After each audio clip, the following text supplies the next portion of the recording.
आपने शुणुंट रेडियो कोरापुट।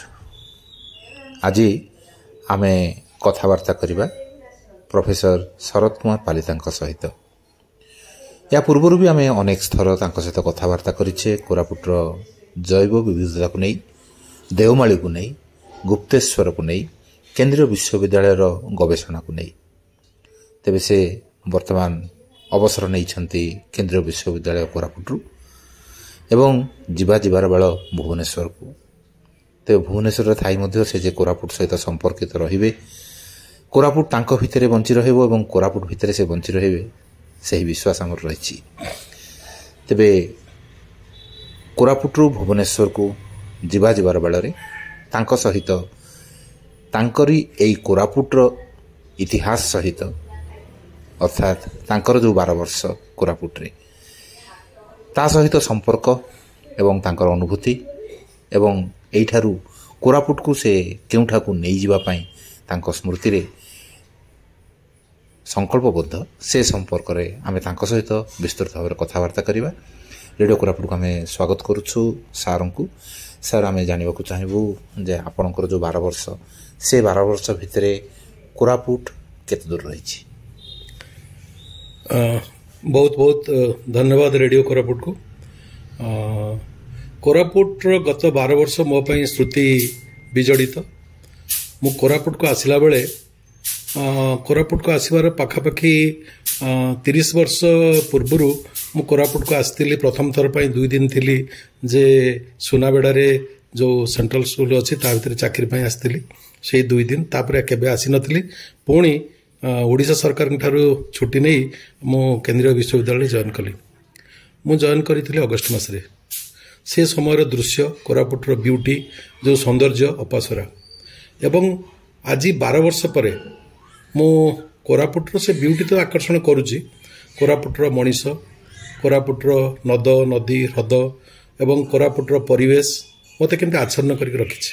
मोर विश्वास समग्र जीवन को मोर ये जीवन रो एक अभूला स्मृति है कि रहिबो जे कोरापुट मो जीवन रो एक अंश हो गला। एवं मु आज फील करे गत 12 वर्ष भितर मो भुवनेश्वर मो परिवार एमान समस्त अपेक्षा कोरापुट पई अधिक समय देछि। कोरापुट को अधिक पाखरु पाइबा को चेष्टा करछि। कोरापुट केते निजर करिछि कि नाही से कथा हम कहि परिबिनी, किंतु मु कोरापुट को निजर करबा को चेष्टा करिछि। एवं मु आसिला परे बहुत थर भाबिछि जे कोरापुट विषय मु आगु जा भाबिथली आसिला परे भी अनुभव करिछि। गोटे कथा सब भाबे कोरापुट भुवनेश्वर रु केते दूर बा ओडिसा रु केते दूर। मते लागे कोरापुट एक ओडिशार अभिन्न अंग होइथिले भी सरकारी कागज पत्र रे आमे कोरापुट को मु जतले पहुंचली सेही बळे भाबरे देखिनी। कोरापुटर मनीष अन्य राज्य सहित जिते संपर्कित ओडिशा सहित संपर्कित होगा को बहुत कष्ट हुए, समय लगे। 14 घंटा समय क्रॉस कले आपण भुवनेश्वर को पहुंचे। तेणु ओडिशा तथाकथित भुवनेश्वर कोरापुट ठारू बहुत दूर थिला बेले मते लागे। आज समय बदली। भुवनेश्वर कोरापुट निकटतर होगा को चाहूँगी एवं कोरापुट केते भुवनेश्वर निकटतर हम से एक प्रश्नवाची होकर रही। कारण कोरापुट मध्य आज दिन में संदेह चक्षुरे देखुची मुझे भावुची जे भुवनेश्वर आमको निजर करिवो तो ओडिशा आमको निजर करिवो तो ये भली अवस्था रे। किंतु 1936 मसीहा एप्रिल 1 रे जो केतोटी जिला को लेकिन ओडिशा जन्म होइथिला, ओडिशार जन्म सहित कोरापुटर जन्म से दिन होइथिला एवं से दिन कोरापुट ओडिशार होबाक चेष्टा करिछि। किंतु मोर विश्वास एवं ये 12 वर्ष भितर मु जहाँ अनुभव करिछि आमे कोरापुट को सेतिकी निजर करबाक चेष्टा करिनु। कोरापुट एक जगह जोटि एमती किसी नाही बोली कहि हबनी। भारत रे आपण जेकोसी अंचल को गले आपण को जो सौंदर्य मिलिबो, आतिथ्यता मिलिबो, नेचर रो जो परमानेंट वैल्यू अच्छी कोरापुट रे सेटा अच्छी। कोरापुट आज बहुत हजई देलानी, आगामी दिन हजिवा को जाउची। कोरापुट रे से जो भल पाइबार बासना तार प्रकृतिर, तार मनीषर, तार माटीर ये जो बासना अच्छी से बासना आहरी बहुत दिन धरिकी ये अंचल को आम राज्य को विमोहित करिवो।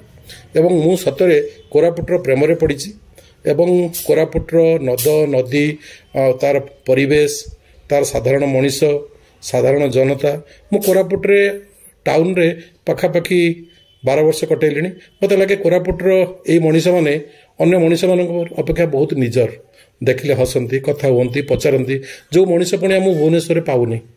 ତେଣୁ ଆଜି ଡେଟ୍ରେ ଆମେ ହଜି ଯାଉଥିବା ମଣିଷ ପଣିଆକୁ ମଧ୍ୟ କୋରାପୁଟରେ ପାଇପାରିବା, କୋରାପୁଟର ପ୍ରକୃତିକୁ ପାଇପାରିବା, କୋରାପୁଟର ମଣିଷ ପାଖରେ ପାଇପାରିବା। ତେଣୁ କୋରାପୁଟ ଏକ ମାନେ ଅପାସରା ଜାଗା। ଆଉ ଏଇ କଥା ସରିଲା ବେଳକୁ ଏତିକି ଖାଲି କହିବି ଯେ କୋରାପୁଟ ହେଉଛି ଏକ ସମ୍ଭାବନାର ଅଞ୍ଚଳ, ଏ ଲ୍ୟାଣ୍ଡ ଅଫ୍ ପସିବିଲିଟିଜ୍। ପୁଣି ମୁଁ ଭାବୁଛି ଯେ ଆପଣଙ୍କ ପରବର୍ତ୍ତୀ ପ୍ରଶ୍ନ ମୋ ପାଇଁ କ'ଣ ରହିବ ତା ଉପରେ ମୁଁ ଆଉ କିଛି କଥା କହିବାକୁ ଚେଷ୍ଟା କରିବି। ସାଧାରଣ ଜନତାଙ୍କ ସହିତ କଥା ହେଲେ ଏବଂ ପ୍ରକୃତିର ଗୋଟେ ବ୍ୟାପକ ଭାବରେ ଆମେ ଯେଉଁ ଚିନ୍ତାଟା କଲେ, ଏ ଭିତରେ ଆପଣ ବହୁତ ଗବେଷଣା କରିଛନ୍ତି, ଆପଣଙ୍କ ଅଣ୍ଡରରେ ବହୁତ ପିଲା ମଧ୍ୟ ବିଭିନ୍ନ କଥାକୁ ଏଠାର ଆବିଷ୍କାର କରିଛନ୍ତି ଏବଂ ନୂତନତ୍ୱ ଆଡ଼କୁ ଆଗେଇ ନେବା ପାଇଁ ବହୁତ ପ୍ରଚେଷ୍ଟା ବି କରିଛନ୍ତି। ତେବେ ଏଇ ଯେଉଁ ଜୈବ ବିବିଧତା ଭିତରେ ଆପଣଙ୍କର ଅନୁଭୂତି କେମିତି ରହିଲା ଏବଂ କ'ଣ ଆପଣ ଆଶା କରୁଛନ୍ତି ଏଇ ଅଞ୍ଚଳ ପାଇଁ? କୋରାପୁଟର ଯେଉଁ ଜୈବ ବିବିଧତା ଯାହାକୁ କୁହାଯାଇପାରିବ ଅନଟାପ୍ଡ ବାୟୋଡାଇଭର୍ସିଟି, କୋରାପୁଟର ବାୟୋଡାଇଭର୍ସିଟିକୁ ଏପର୍ଯ୍ୟନ୍ତ ଆମେ ସମ୍ପୂର୍ଣ୍ଣ ଭାବରେ ପୃଥିବୀ ସମ୍ମୁଖରେ କି ବିଜ୍ଞାନ ସମ୍ମୁଖରେ ଆଣିପାରିନୁ। କିଛି ମାତ୍ରାରେ ଗତ 10-12 ବର୍ଷ ଭିତରେ ଆମେ ଚେଷ୍ଟା କରିକି ଆମର ଯେଉଁ ସେଣ୍ଟ୍ରାଲ ୟୁନିଭର୍ସିଟିର ଜୈବ ବିବିଧତା ଓ ପ୍ରାକୃତିକ ସଂସାଧନ ବିଭାଗ ଅଛି ତା ତରଫରୁ ଆମେ ଯେଉଁ 3 ଜଣ ଅଧ୍ୟାପକ ଆମର ଯେଉଁ ଗବେଷକ ଛାତ୍ରଛାତ୍ରୀ ଏମାନଙ୍କୁ ନେଇ କାମ କରୁଥିଲୁ ଯେ ଆମେ କିଛି କଥା କୋରାପୁଟର ଲୋକଲୋଚନକୁ ଆଣିବାକୁ ସମର୍ଥ ହେଇଛୁ। ଧରନ୍ତୁ ମୁଁ ପ୍ରାଣୀ ବିଜ୍ଞାନର ଛାତ୍ର ହିସାବରେ ଆଉ ଜୈବ ବିବିଧତାର ଅଧ୍ୟାପକ ହିସାବରେ କିଛି ବଟରଫ୍ଲାଇଙ୍କ ଉପରେ କାମ କରିଛି, ବାଦୁଡ଼ିଙ୍କ ଉପରେ କାମ କରିଛି, ମାଛ ଉପରେ କାମ କରିଛି, ଏମିତି କିଛି ଆର୍ଥୱର୍ମ ଉପରେ କାମ କରିଛି ଏବଂ ଯେଉଁଠି କାମ କରିଛୁ, ଯେଉଁଠି ହାତ ମାରିଛୁ ସେଠି ଯେମିତି ସୁନା ଫଳିଲା ଭଳିଆ ଫଳିଛି। ଆପଣ ତ ଏ ବିଷୟରେ ଭଲ ଭାବରେ ଜାଣିଛନ୍ତି ଯେ ଗତ 3 ବର୍ଷ ଭିତରେ କୋରାପୁଟରୁ 3ଟି ନୂତନ ଆର୍ଥୱର୍ମ ବାହାରିଛନ୍ତି, ଯେଉଁମାନେ ଜଙ୍ଗଲ ଭିତରେ ଜଙ୍ଗଲର ପରିସଂସ୍ଥାକୁ ସେମାନେ ପୁଷ୍କଳ କରୁଛନ୍ତି ଏବଂ କୋରାପୁଟର ନଦୀରୁ କୋଲାବ ନଦୀରୁ ଆମେ ଗୋଟେ ମାଛ ପାଇଛୁ ଯେଉଁଟାକି ସମ୍ପୂର୍ଣ୍ଣ ଭାବରେ ନୂତନ ଯେ ସମଗ୍ର ବିଶ୍ୱ ପାଇଁ। ତେଣୁ ଇଏ ଏକ ସାମାନ୍ୟ ନମୁନା। ଏଇଭଳି ଅନେକ ଜୀବଜନ୍ତୁ ଅଛନ୍ତି ଆଉ ଅନେକ ବିରଳ ପ୍ରଜାତିର ଜୀବଜନ୍ତୁ ଅଛନ୍ତି ଯେଉଁମାନେ କି ଆମ ପ୍ରକୃତି ପାଇଁ ଅତ୍ୟନ୍ତ ଉପାଦେୟ। ତାଙ୍କ ବିଷୟରେ ଆହୁରି ବହୁତ କିଛି କଥା କରାଯାଇପାରିବ। ମୋତେ ଲାଗୁଛି ଏ ମାତ୍ର ସାମାନ୍ୟ ସୂଚନା, ଏକ ଉପକ୍ରମଣିକା ଭଳିଆ ହେଇଛି ଯେ ଆହୁରି ବହୁତ କିଛି ବାହାରିବାକୁ ଅଛି। କିନ୍ତୁ ସେପାଇଁ ଯେଉଁ ପରିବେଶ ପରିସ୍ଥିତି ଆଉ ଯେଉଁ ସହଯୋଗ, ସରକାରଙ୍କର ଯେଉଁ ସହଯୋଗ ଆଉ ସାଧାରଣ ମଣିଷର ତ ଭଲ ପାଇବା ଅଛି, କିନ୍ତୁ ଏକ ଆଗାମୀ ଦିନରେ ଆଗେଇ ନେବା ପାଇଁ ଆହୁରି ବହୁତ କିଛି କରିବା ଦରକାର। ଆମେ କିଛି ମାତ୍ର ସଂଗ୍ରହ କରିଛୁ। ଧରନ୍ତୁ ପ୍ରାଣୀ କଥା ମୁଁ କହିଲି, ଉଦ୍ଭିଦରେ ମୋର ଶ୍ରଦ୍ଧେୟ ଯୁବବନ୍ଧୁ ଡକ୍ଟର ଦେବବ୍ରତ ପଣ୍ଡା ସିଏ ବି ଏଗ୍ରିକଲଚରାଲ ବାୟୋଡାଇଭର୍ସିଟି ଉପରେ ବହୁତ କାମ କରିଛନ୍ତି, କୋରାପୁଟକୁ ଲୋକଲୋଚନକୁ ଆଣିଛନ୍ତି ଏବଂ ଆଗାମୀ ଦିନରେ କରୁଛନ୍ତି। ସେମିତି ମୋ ଡିପାର୍ଟମେଣ୍ଟ କ୍ଲାଇମେଟ୍ ଚେଞ୍ଜ ଉପରେ ବି କାମ ହେଉଛି। ତେଣୁ ଏସବୁ କଥା କଲାବେଳେ ଆମେ କିଛି କାମ କରିପାରିଛୁ, କାରଣ 12 year is not a very big thing for biodiversity study. କାରଣ କୋରାପୁଟରେ ଏତେ ଜିନିଷ ଅଛି। ମୁଁ ଏଇଠି ଏ କଥା କହିବି ଯେ କୋରାପୁଟରେ ଏମିତି ଅଞ୍ଚଳ ଅଛି, ଅଗମ୍ୟ ଅଞ୍ଚଳ, ଯେଉଁଠିକି ଗୋଟେ ରିସର୍ଚ୍ଚ ସ୍କଲାର ଗଲେ ସକାଳୁ ଯାଇକି ରାତିରେ ରହିପାରିବନି। ଗୁପ୍ତେଶ୍ୱରକୁ ଆମେ ଯାଉଥିଲୁ, ରାତିରେ ରହୁଥିଲୁ, ଏବେ ଗୁପ୍ତେଶ୍ୱର ରହିବା ସମ୍ଭବ ହେଉନି। ତେଣୁ ବହୁତ କିଛି ଅଛି ଅନଟାପ୍ଡ, ଯେଉଁଟାକି ଆଗାମୀ ଦିନରେ କରିବାକୁ ପଡ଼ିବ। ଆମେ ଏଇ ଜାଗାରୁ ପାଖାପାଖି 100 ପାଖାପାଖି ଭେରାଇଟିର ଆମେ ପାଇଛୁ, ମାଛ ପାଇଛୁ, ତାକୁ ରେକର୍ଡ କରୁଛୁ।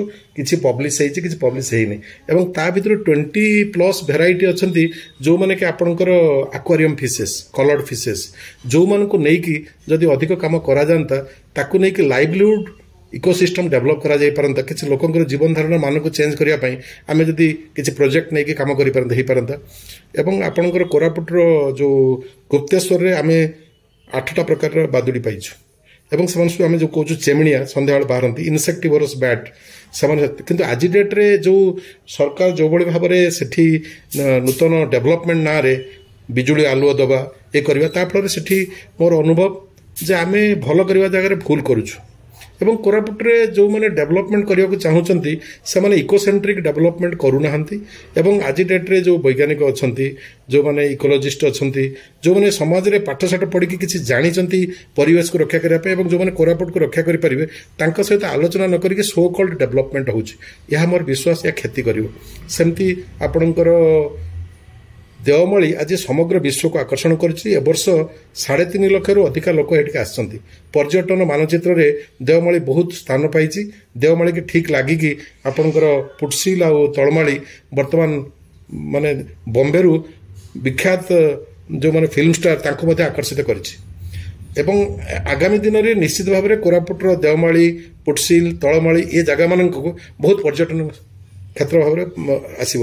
କିନ୍ତୁ ସେପାଇଁ ଯେଉଁ ଇକୋଲୋଜିକାଲ ଡେଷ୍ଟ୍ରକ୍ସନ୍ ହେବ, ତାକୁ ଇକୋଲୋଜିକାଲ ମ୍ୟାନେଜମେଣ୍ଟ କରିବା ପାଇଁ ଯଦି ସରକାରଙ୍କ ତରଫରୁ କିଛି ବୃହତ ଯୋଜନା ହାତକୁ ନ ନିଆଯାଏ ମୋର ବିଶ୍ୱାସ କୋରାପୁଟର ଏହି ସୌନ୍ଦର୍ଯ୍ୟ ଖୁବ୍ ଶୀଘ୍ର ମଳିନ ପଡ଼ିଯିବ।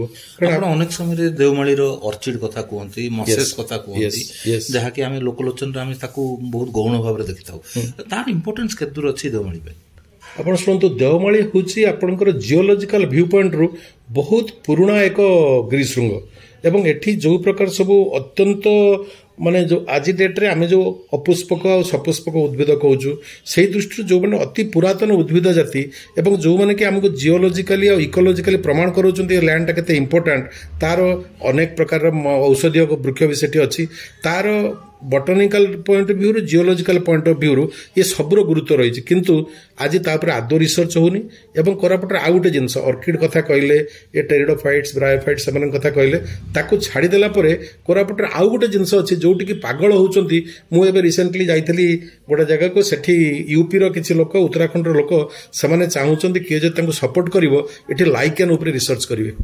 ଲାଇକେନ୍ ଆପଣଙ୍କର ଟୋଟାଲ ଦେଓମାଳିର ଅପର ପାର୍ଟରେ ଲାଇକେନ୍ ଭେରାଇଟିଜ୍ ଅଫ୍ ଲାଇକେନ୍ ଅଛି ଏବଂ ଲାଇକେନ୍ର ମେଡିସିନ ହେଉଛି, ଭେରାଇଟି ଅଫ୍ ଜିନିଷ ହେଉଛି ଏବଂ they are highly important botanical point of ଭ୍ୟୁରୁ।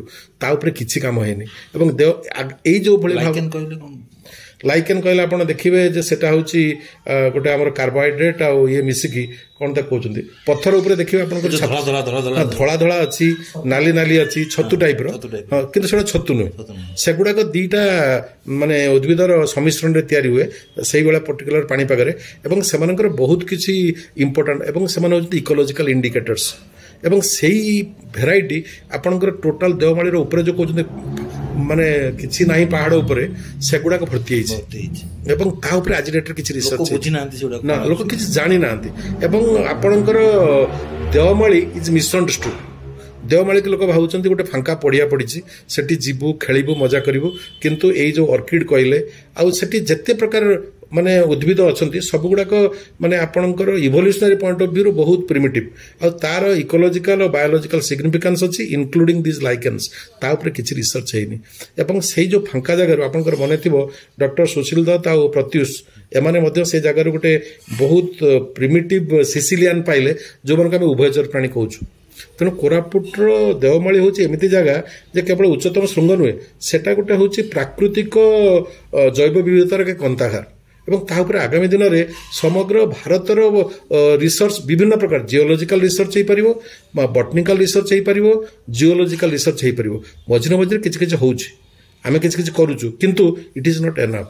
ତେଣୁ ଏହିସବୁ ଦୃଷ୍ଟିରୁ ତାକୁ ଦେଖିବା ଦରକାର ଏବଂ ଇକୋଲୋଜିକାଲ ପଏଣ୍ଟ ଅଫ୍ ଭ୍ୟୁରୁ ଦେଓମାଳିକି ଖାଲି ଟୁରିଷ୍ଟ ପଏଣ୍ଟ ନ ଭାବିକି ଗୋଟେ ବୈଜ୍ଞାନିକ ପରୀକ୍ଷାଗାର ଭାବରେ କରିବା ଦରକାର। ତାକୁ ବୈଜ୍ଞାନିକ ପରୀକ୍ଷା ହେବା ସହିତ ତାର ପ୍ରୋଟେକ୍ସନ୍, କନଜରଭେସନ୍, ସଏଲ୍ ଇରୋଜନ୍ କେମିତି ନ ହେବ, ଡେଷ୍ଟ୍ରକ୍ସନ୍ ନ ହେବ, ଏଗୁଡ଼ାକୁ ମଧ୍ୟ ଦେଖିବା ଦରକାର। ସେମିତି ଗୁପ୍ତେଶ୍ୱର ଏବଂ ଇଏ ସବୁ କହିଲା ବେଳେ ମୁଁ ଗୋଟେ କଥା ମୋତେ କଷ୍ଟ ହେଉଛି ଯେ ଆଗାମୀ ଦିନରେ ଆପଣ ଯେତେ ଚେଷ୍ଟା କଲେ ବି କୋରାପୁଟର ଆଜି ଯେଉଁ ଅନଟ୍ୟାପ୍ଡ ବାୟୋଡାଇଭର୍ସିଟି ଅଛି ମୋତେ ଲାଗୁଛି ଖୁବ୍ ଶୀଘ୍ର ପଳେଇବ, ନଷ୍ଟ ହେଇଯିବ। କାହିଁକି? କୋରାପୁଟର ଯେଉଁ ମାଇନିଂ ରିସୋର୍ସ ଅଛି ସେ ମାଇନିଂ ରିସୋର୍ସ ନିଶ୍ଚୟ ଟ୍ୟାପ୍ଡ ହେବ ଏବଂ ଯେଉଁଭଳି ଭାବରେ ଆପଣଙ୍କର ଏଇ ଯେଉଁ ମାଇନ୍ସଟା ଇଏ ଗଲା, ଆପଣଙ୍କର ଯେଉଁ କେପ୍ଟା ଯାଉଛି ବାଲଡା କେପ୍କୁ ଯେଉଁଭଳି ଭାବରେ ନିଆଗଲା, ଯେଉଁ କିଛି ବିରୋଧ ହେଲା, ସେ ବିରୋଧ ବହୁତ ମର୍ମରିଂ ହେଇକି ସରିଗଲା। ବର୍ତ୍ତମାନ ସେଠି ଖଣି ଖନନ ଆରମ୍ଭ ହେବ। ସେମିତି କୋରାପୁଟର Evin Deomali is full of oxide. I doubt unless ଯେ ଆପଣଙ୍କର ପବ୍ଲିକ ପ୍ରୋଟେକ୍ସନ୍ ଯଦି ନ ହେବ ବା ପବ୍ଲିକ ତାକୁ ଅପରାଇଜିଂ ନ କରିବେ, ଦେଓମାଳି ବି ମଧ୍ୟ ଗୋଟେ ସମୟରେ ଏନାଦର 30-40 ଇୟର୍ସରେ ଯେ ଦେଓମାଳି ମଧ୍ୟ it will be devoured by mining mafia and so called structures. ତେଣୁ ଆପଣଙ୍କର ମାଇନିଂ ନାଁରେ କୋରାପୁଟର ଜୈବ ବିବିଧତା ଖୁବ୍ ଶୀଘ୍ର ନଷ୍ଟ ହେବାକୁ ଯାଉଛି। କିନ୍ତୁ ମୋର ବିଶ୍ୱାସ କୋରାପୁଟର ଯଦି ଅଧିକ ରିସର୍ଚ୍ଚ କରାଯାଆନ୍ତା ଏବଂ କୋରାପୁଟର ଯେଉଁମାନେ ସାଧାରଣ ନାଗରିକ ଅଛନ୍ତି ସେମାନଙ୍କ ଭିତରେ କନସିୟସନେସ୍ କ୍ରିଏଟ୍ ହୁଅନ୍ତା। ଆଜିର ସାଧାରଣ ନାଗରିକ ଅଧିକା ପଇସା ପାଇବାକୁ ଚାହୁଁଛି, ମେଡିକାଲ ଫେସିଲିଟି ପାଇବାକୁ ଚାହୁଁଛି, ଜାଗା କିଣିବାକୁ ଚାହୁଁଛି, କମ୍ୟୁନିକେସନ ବଢ଼ାଇବାକୁ ଚାହୁଁଛି। ବଟ୍ ଏହା ବ୍ୟତୀତ କୋରାପୁଟକୁ ଫ୍ୟୁଚରରେ ରକ୍ଷା କରିବା ପାଇଁ କୋରାପୁଟ ଗୋଟେ age A asset of government of India, କୋରାପୁଟର ଜୀବନ ଯେଉଁ ନଦୀ, ପାଣି, ପବନ ତାକୁ ଯେଉଁ ରେଷ୍ଟୋର ନ କଲେ କୋରାପୁଟର ଲାଇଭଲିହୁଡକୁ ଆପଣ ବଞ୍ଚେଇ ପାରିବେନି। ଆଉ କୋରାପୁଟର ଆଦିବାସୀମାନଙ୍କ ପାଇଁ ଆମେ ଯେଉଁ କୁମ୍ଭୀର କାନ୍ଦଣା କାନ୍ଦୁଛୁ, ଆପଣ କୋରାପୁଟର ଆଦିବାସୀ ଏବେ ଯେମିତି ଆପଣ ଦେଖିବେ ଟାଟାନଗର ପାଖରେ କି ବିହାରରେ ଆପଣଙ୍କର ସମସ୍ତେ ବର୍ତ୍ତମାନ କୁଲି, ସେମାନେ ନିଜର କୌଳିକ ବୃତ୍ତି ଛାଡ଼ିକି ସବୁ ଭୁଲିକି ବର୍ତ୍ତମାନ ବଞ୍ଚିବା ପାଇଁ ସଂଗ୍ରାମ କରୁଛନ୍ତି। ଆଗାମୀ ଦିନରେ ଯଦି ଏପାଇଁ ଏବେଠୁ ପ୍ଲାନ୍ କରାନଯାଏ, ଏନାଦର 30-40 ଇୟର୍ସକୁ ରଖିକି ଆମେ ସଷ୍ଟେନେବଲ୍ ଡେଭଲପମେଣ୍ଟ ଗୋଲ୍ କଥା କହୁଛୁ, 2030ରେ ସରିଯିବ, 2047ରେ ଭାରତ ବିଶ୍ୱର ଏକ ମୁଖ୍ୟ ଅଂଶ ହେବ। କିନ୍ତୁ ସେତେବେଳକୁ ଯଦି କେବଳ ଡେଭଲପମେଣ୍ଟକୁ ଆମେ ଦେଖିବା, ଇକୋସେଣ୍ଟ୍ରିକ୍ ଡେଭଲପମେଣ୍ଟ ନ ଦେଖିବା, ସଷ୍ଟେନେବଲ୍ ଡେଭଲପମେଣ୍ଟ ନ ଦେଖିବା, କୋରାପୁଟର ଲାଇଭଲିହୁଡ୍ ନଷ୍ଟ ହେଇଯିବ, କୋରାପୁଟର ଆପଣଙ୍କର ଜୀବନ ଜୀବିକା ଚାଲିଯିବ। ସାଧାରଣ ମଣିଷ ଯେଉଁ ଆଦିବାସୀ ସିଏ ପୁଣି ମାନେ ଆପଣ ଖଣି ଖାଦାନରେ କେବଳ ଖଟୁଥିବ, ତାର ଜୈବବିବିଧତା ପଳେଇବ। ତାପରେ ଆପଣ ଅନେକ ସମୟରେ ବି ଆମର କଥାବାର୍ତ୍ତା ମାଧ୍ୟମରେ ଆପଣ ହାଇଲାଇଟ୍ କରିଛନ୍ତି ଯେ ଇମ୍ପୋର୍ଟାନ୍ସ ଅଫ୍ ଲୋକାଲ ସ୍ପେସିସ୍ ଆଉ ଯୋଉଟାକ ଆମର ଲୋକାଲି ସ୍ପେସିସ୍ ଯୋଉଗୁଡାକ ଅଛି, ଗଛ ଯାକ ଅଛି, ସେଗୁଡାକ ଗଛ ଯାକ ନ ଲଗେଇକି ଆମେ ଯୋଉ ବାହାର ଗଛ ଆପଣଙ୍କର ନୀଳଗିରି ଆପଣ ୟୁକାଲିପଟାସ୍ ଲଗାଉଛନ୍ତି, ଇମ୍ପୋର୍ଟାନ୍ସଟା ଯୋଉଟା ଯାଉଛି ସେ ଦିଗରେ ଆପଣଙ୍କର କ'ଣ ହବ? ଆପଣଙ୍କର ଶୁଣନ୍ତୁ, ଆପଣଙ୍କର ଆଜି ଡେଟ୍ରେ ଆପଣ ଦେଖନ୍ତୁ କୋରାପୁଟର ଅଧିକାଂଶ ଅଞ୍ଚଳ ଅଛି ଯୋଉଗୁଡାକ ଆଦିବାସୀମାନଙ୍କ ସହିତ ଆଦିବାସୀମାନେ ଗରିବ, ସେମାନଙ୍କୁ ଯୋଉମାନେ ସବୁ ଆପଣଙ୍କର ମାନେ ଆପଣଙ୍କର ପେପର ମିଲ୍ସ ଅଛି, ଅନ୍ୟମାନେ ଅଛି, ସେମାନଙ୍କୁ ଅଳ୍ପ ଅଳ୍ପ ପଇସା ଦେଇକି ବର୍ଷ ଆରମ୍ଭରେ ସେମାନଙ୍କୁ ପଇସା ଦେଉଛନ୍ତି ଏବଂ ତାଙ୍କ ଜମିରେ ସେମାନଙ୍କୁ ଏହି ପ୍ରକାର ଗଛ ଲଗାଇବାକୁ ଚାହୁଁଛନ୍ତି। ତେଣୁ ଆମର ସେପାଇଁ ଗୋଟେ, ଏବଂ ବର୍ତ୍ତମାନ ଅଲରେଡି ଗଭର୍ଣ୍ଣମେଣ୍ଟ ଅଫ୍ ଇଣ୍ଡିଆ ହଉ, ଇଣ୍ଟରନ୍ୟାସନାଲ ହଉ, ଏହି ପ୍ରକାର ଗଛ ଯୋଉ ଜାଗାରେ ସବୁ ଲଗାଯାଉଛି, ୟୁକାଲିପଟାସ୍ ହଉ, ଅନ୍ୟ ଯୋଉ ଆକାଶିଆ, ଏମାନେ ଦେ ଡ୍ରେନ୍ ଦି ୱାଟର।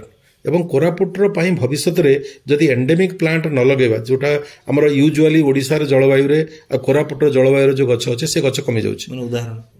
ଉଦାହରଣ ଆପଣଙ୍କର ଦେଖନ୍ତୁ, ଆମ୍ବ ଦେଖନ୍ତୁ, କରଞ୍ଜ ଦେଖନ୍ତୁ, ନିମ୍ବ ଦେଖନ୍ତୁ, ମହାନିମ୍ବ ଦେଖନ୍ତୁ, ଏଇ ଯେତେ ପ୍ରକାର ଗଛ ପ୍ଲସ୍ କୋରାପୁଟ ସ୍ପେସିଫିକ୍ ଗଛ ବି ଅଛି।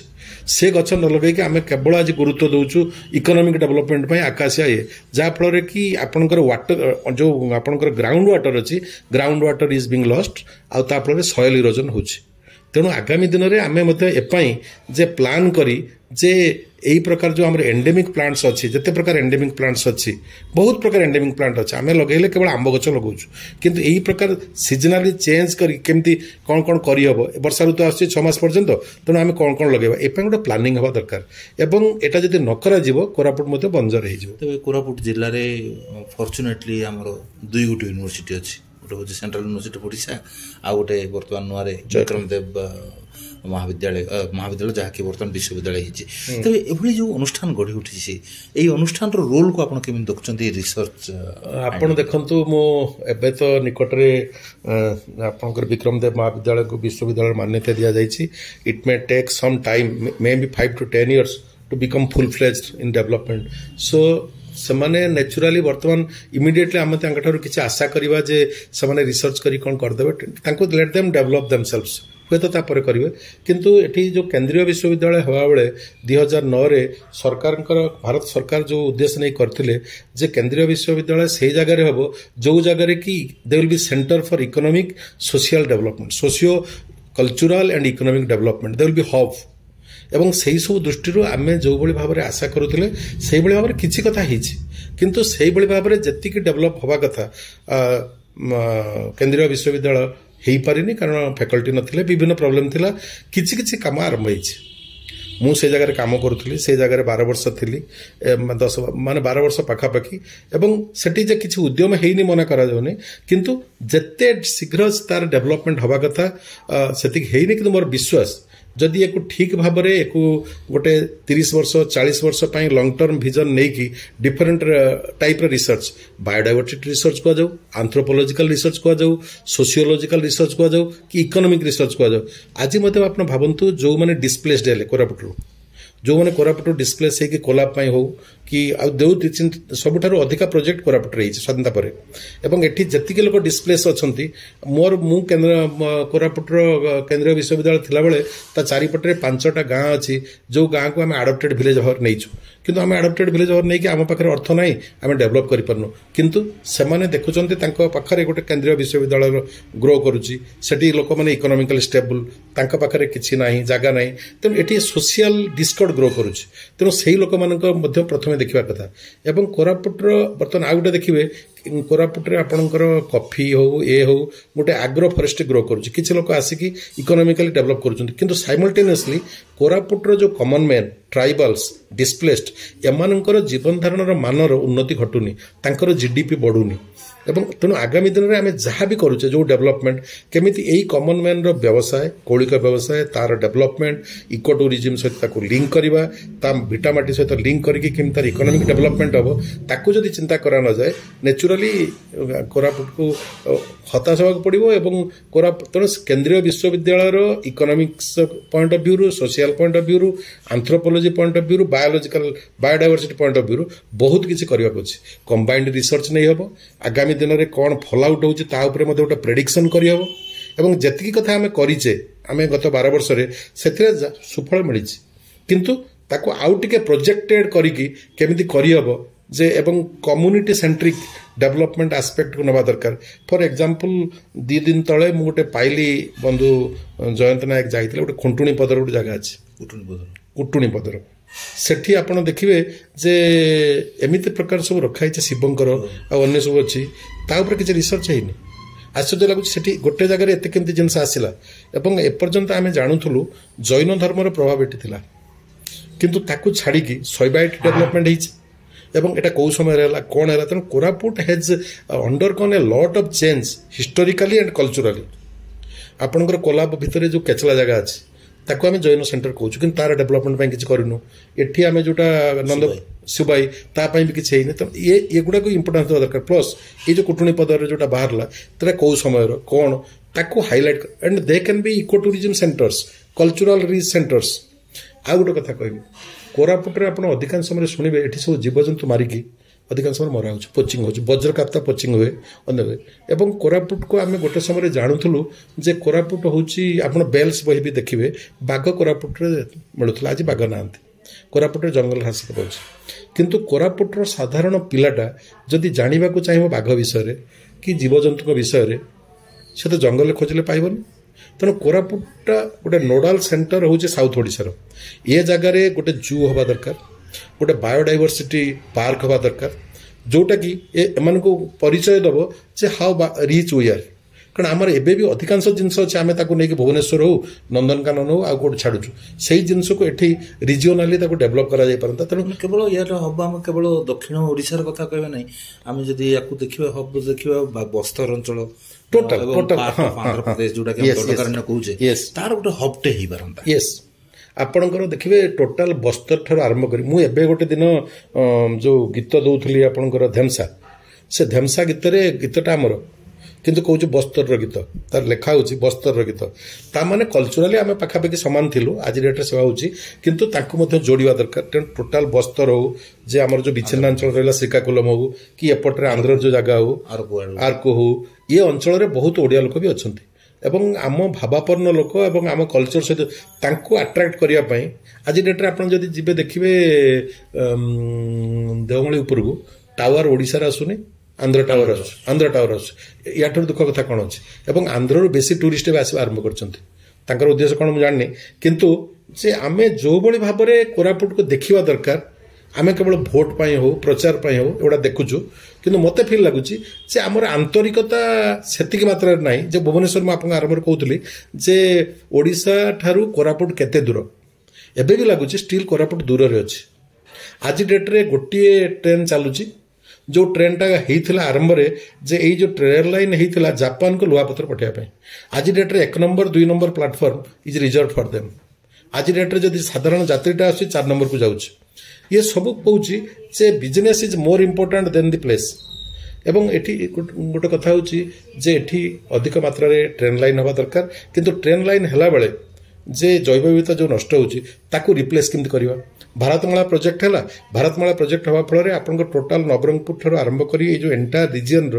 ଯେଉଁ ଜୈବ ବିବିଧତାର କ୍ଷୟ ହେଇଛି ତାକୁ ରିପ୍ଲେସ୍ କରିବା ପାଇଁ ଆମେ ଭାବିନୁ କାରଣ ବହୁତ ଅଞ୍ଚଳର ପାହାଡ଼କୁ ସବୁ କାଟିକି ଅଲଗା କରିଦିଆଯାଇଛି ତାର ରିଚ୍ ଡାଇଭର୍ସିଟି ଆହୁରି ଗୋଟେ ରାସ୍ତା ବର୍ତ୍ତମାନ ଜୟପୁର ଠାରୁ ବ୍ରହ୍ମପୁର ପର୍ଯ୍ୟନ୍ତ ହେବାର ପ୍ଲାନ୍ ଅଛି ତେଣୁ ଏକଥା କରାଗଲା ବେଳେ ଏଗୁଡ଼ା କରାହେଉଛି ଠିକ୍ କିନ୍ତୁ ତାକୁ ଯେଉଁ ବାୟୋଡାଇଭର୍ସିଟି ଲସ୍ ହେଉଛି ତାର immediate impact on the ecosystem ଆଉ ଲାଇଭଲିହୁଡ୍ କମନ ମ୍ୟାନ୍ ଯେଉଁ ଲୋକଟା ବଞ୍ଚୁଥିଲା ସେ ଲୋକଟା ସେଠି ଆଉ କିଛି ପାଇବନି ତେଣୁ ତାକୁ କେମିତି ରିପ୍ଲେସ୍ କରିପାରିବ ଚିନ୍ତା କରାହେଉଛି ଆପଣଙ୍କର 6 ମାସ ତଳେ କେରଳରେ ଯାହା ଘଟିଲା କେରଳର ଯେଉଁ ଆପଣଙ୍କର ଡିଭାଷ୍ଟେସନ୍ ହେଲା ୱାୟନାଡ଼ରେ ଦ୍ୟାଟ୍ ୱାଜ୍ ମ୍ୟାନ୍ ମେଡ୍ ଏବଂ ତା ଉପରେ ଆମର ଯେ ବଡ଼ ବୈଜ୍ଞାନିକ ଯାହାଙ୍କୁ ଆମେ ଦେଇଛୁ ଯେ ଆମର ଦେଇଛୁ ଡିଏସ୍ସି माधव गाडगिल से कहले जे we have predicted long back आमे जो वेस्टर्न घाट ऊपर जो गोटे पॉलिसी डॉक्यूमेंट करथिलु सेतरे कहिथिलु ए जो खनि खदन होउची ए खनि खदन जो एरोजेल और अन्यगुड़ा बाहरुची एटमॉस्फेयर रे फॉर ए लॉन्ग टाइम रहला पर एगुड़ा हबो एवं से अनुजाई जो रिप्लेसमेंट हवा कथा मिलूनी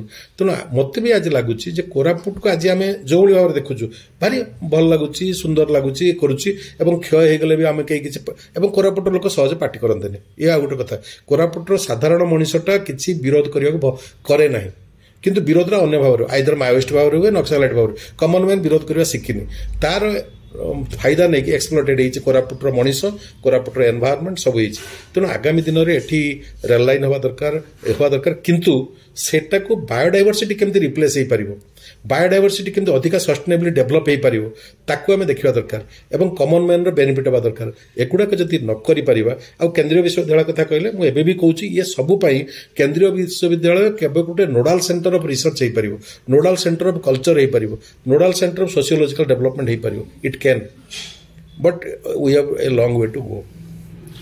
धन्यवाद सर आपन पाखे आम कृतज्ञता ज्ञापन करुचु आपणकर दीर्घ 12 वर्षर जो अभिज्ञता ताहा निश्चित भाव में कोरापुट को तन्न तन्न करी आपण देखिछंती एवं भल पाइछंती जहाँकि आपणकर कंठरे आम आज शुणा पाइलु आम आशा करुचु जे आपण भुवनेश्वर गला परे मध्य कोरापुट आपणकर ही रहिबो कोरापुटर जो कथा गुडको आपण चिंता करिसंती से चिंता दिगरे आपण सहयोग करिवे एठिकार जे कोनोसी प्रयास को एवं जैव विविधता किपरि भाव में आहुरी एठारे बल पाइबो से दिगरे निश्चित भाव में सामूहिक कार्य आपण मध्य सहयोग करिवे एही आशा हम करुचु आपण पाखरे पुଣି ଥରେ कृतज्ञता जणाई रहउछु तेबे रेडियो कोरापुटर समस्त श्रोतांक पाखरे भी कृतज्ञता जणाउछु मो सीएच शांताकार रेडियो कोरापुट में पुଣି ଥରେ देखा आउ एक एपिसोड रे सेठी पर्यंत विदाय नउछि नमस्कार आपण शुणुछंती रेडियो कोरापुट।